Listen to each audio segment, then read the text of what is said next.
তো hello guys, আমি এখন বক্সিগ্রামে চলে এসেছি। এই বক্সিগ্রামে নাকি বেদম চোরের উৎপাত। তো এই সম্বন্ধে জেনে নেবো এখানকার মানুষের এখান থেকে। তো চলো শুরু করা যাক। তো বক্সিগ্রামে নাকি বেদম চোর, তো এই সম্বন্ধে তুমি দু কথা বলো।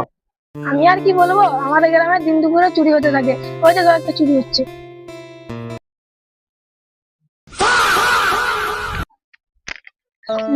সারা এত কষ্ট করে একটা ফোন নিয়েছিলাম, এটা ঘুচান দিল চুচকা চোরে। এখন আমি কি করবো?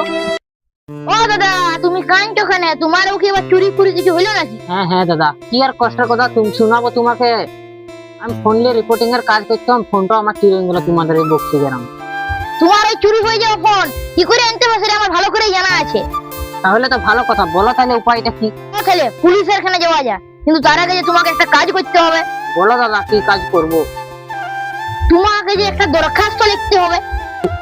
ওটা তো আমি লিখতে জানি না। তুমি না লিখতে জানলে তো কি হলো, আমি তো জানি। মানুষ মানুষের উপকার করবে না তো কার করবে? দাদা, কলিযুগে এরকম মানুষ আছে। তোমার কথাটা শুনে আমার গর্বে আমার বুকটা ফুলিয়ে গেল। আরে কি তোমার কোনো কাগজ কলম আছে? হ্যাঁ হ্যাঁ দাদা, আছে আছে আছে। দাদা বসে বসে লেখো। কিন্তু তোমাকে যে একটা সই করতে হবে। দাও দাও করে দিচ্ছি। পাগলু। চলো।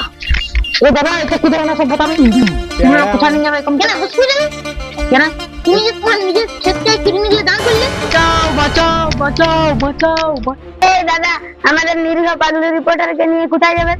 দাদা, তোমাদেরকে দেখে মনে হচ্ছে তোমরা একটা শিক্ষিত ঘরের ছেলে। খালি এইটা একবার তুমি পড়ে দেখো। স্বেচ্ছায় কে কিডনি দান করতে চাও? আমি দিব। পাগলু।